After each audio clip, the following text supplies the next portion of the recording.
Today we're painting a bright, magical forest scene with a glowing waterfall. I used this reference photo for this painting.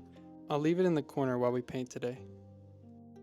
Starting the sky, I'm using a fan brush, and I'm mixing titanium white and lemon yellow to use in our top right area. In the very corner, I'm going to put pure titanium white, and then soften everything with a large 1.25" flat brush. Now we'll jump straight into the water. I'm mixing titanium white, phthalo green, cadmium yellow, and phthalo blue for a turquoise middle tone. Then I'll use pure phthalo blue for our darker areas and have some titanium white ready so we can lighten our middle tone for some of our brighter areas. Now going to the canvas, I'm not going to rinse that brush after we mixed our middle tone. I'm just going to pick up some phthalo blue and start blending it straight onto the canvas. I like to do this because it gives you some natural variation in color, so it doesn't look super flat right off the bat. And then I'll just pick up some titanium white in our middle tone and start working it through the center of our water. And you can see I'm just blending it straight on the canvas. And then I want to use that pure phthalo blue in our darkest areas, which is along the sides and the base of the waterfall. Then I'm going to use this nice liner brush and start mixing a little bit of that lighter tone we talked about.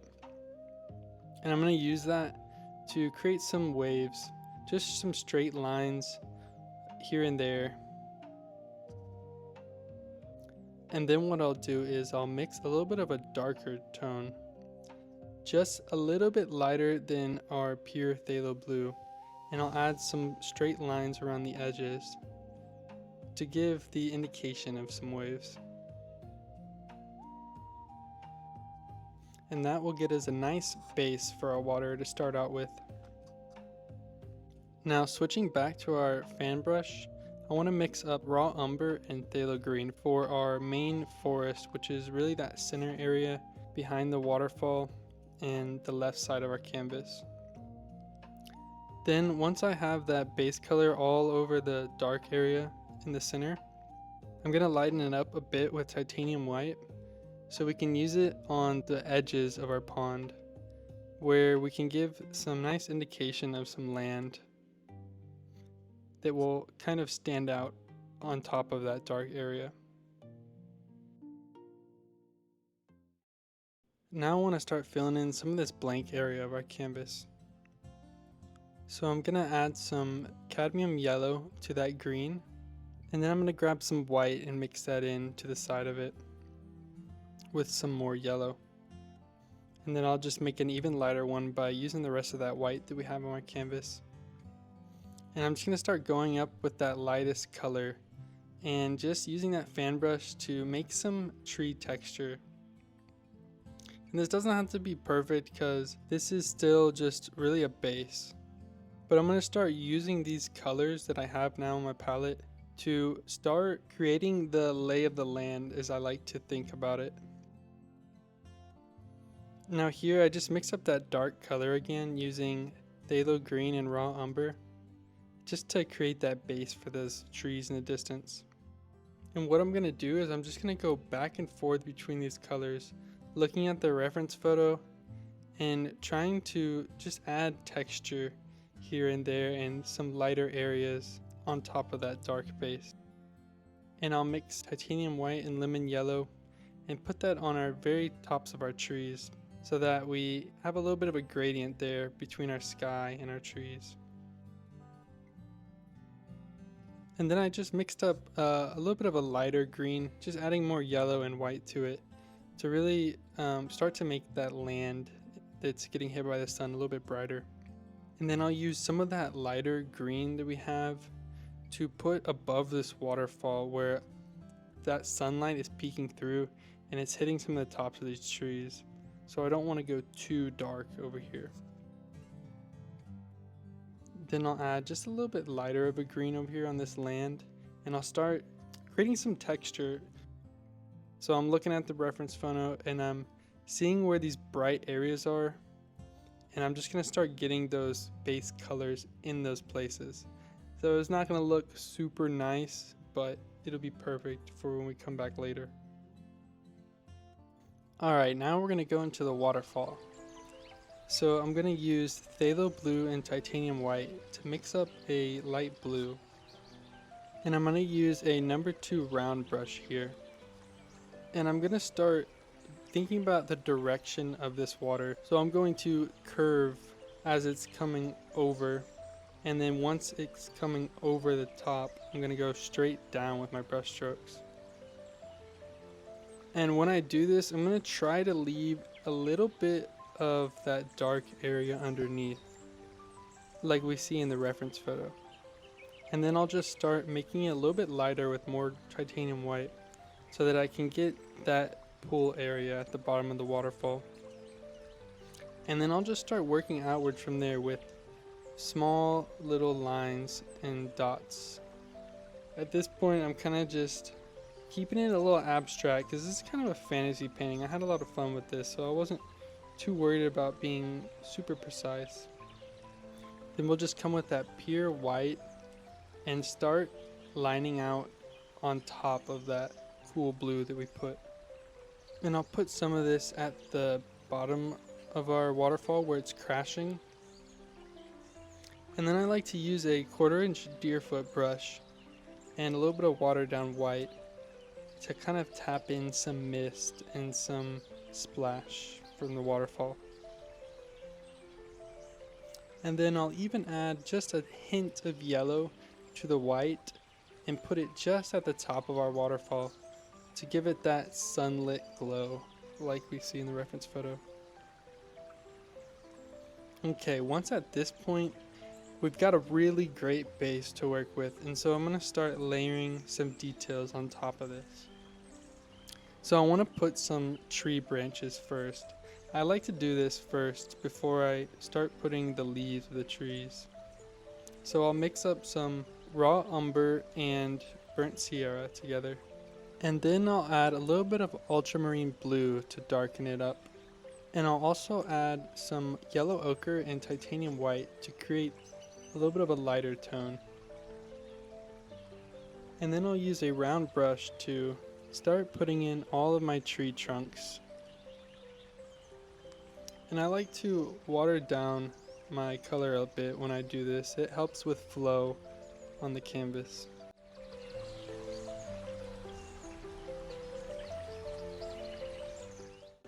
And once I get all the trunks in, I'll switch to my number 2 round so I can get some thinner branches.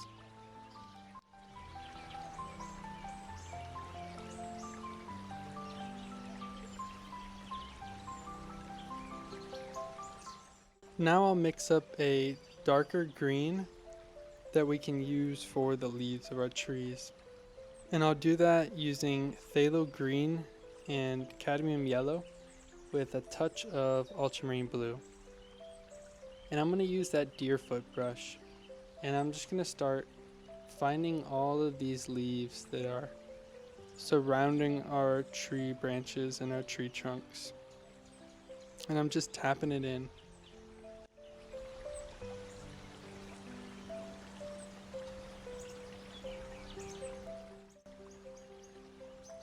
And I'll also use this color to get some of those darker grassy areas that are within our really bright area and along the right side. Then what I'll do is I'll use this color that I've mixed here, which is basically a lighter version using more cadmium yellow than phthalo green. And I'm going to start putting this on top of the dark areas that I have placed. And mainly the areas where I see in the reference photo that are a little bit lighter. Alright, here's where the magic happens. So I'm going to bring some titanium white and I'm going to really start to lighten up this basically yellow that we have created. It has a hint of green, but this is what gives you that nice fantasy glow. And I'm going to start just placing this everywhere where the sun is really hitting. So along this back field here and these edges of the trees where the light is hitting. And then I'll just add pure white to that color as well to really get the tips of these trees to shine.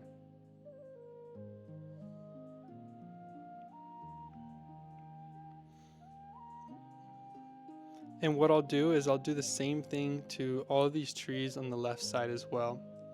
But I kind of want them to be not quite as bright as the ones on the right, because that light isn't necessarily reaching all of these trees on the left side.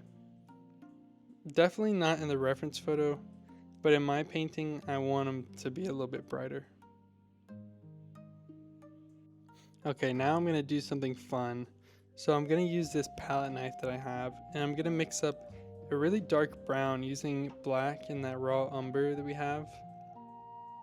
And I'm going to start placing it along the edge of the water, and I'm also going to put these rocks that we see. So it's kind of a base color for all these rocks that we see.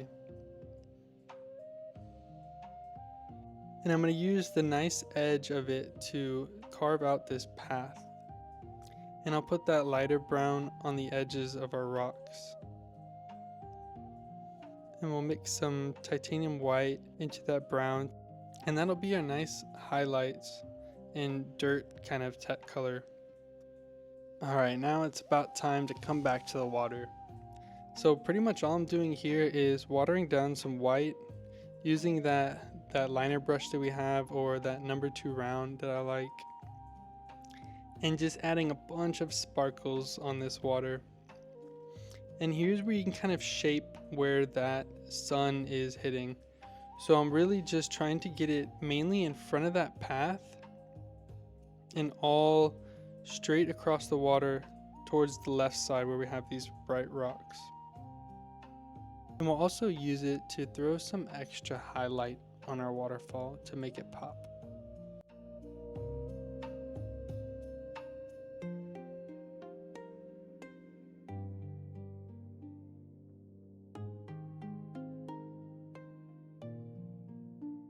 And we can use that white to just highlight our rocks a little bit if we want, and also the path back here.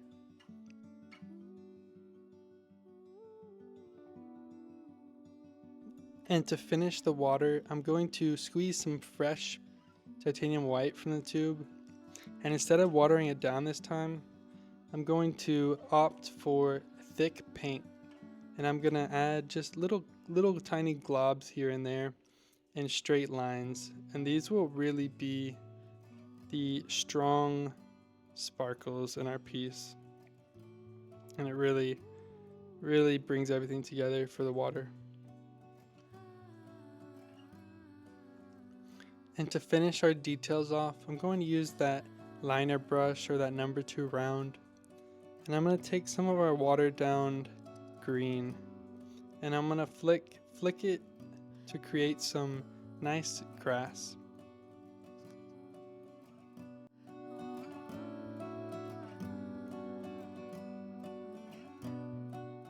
Now I'm going to come in for our very final paint strokes, and we're going to put these birds.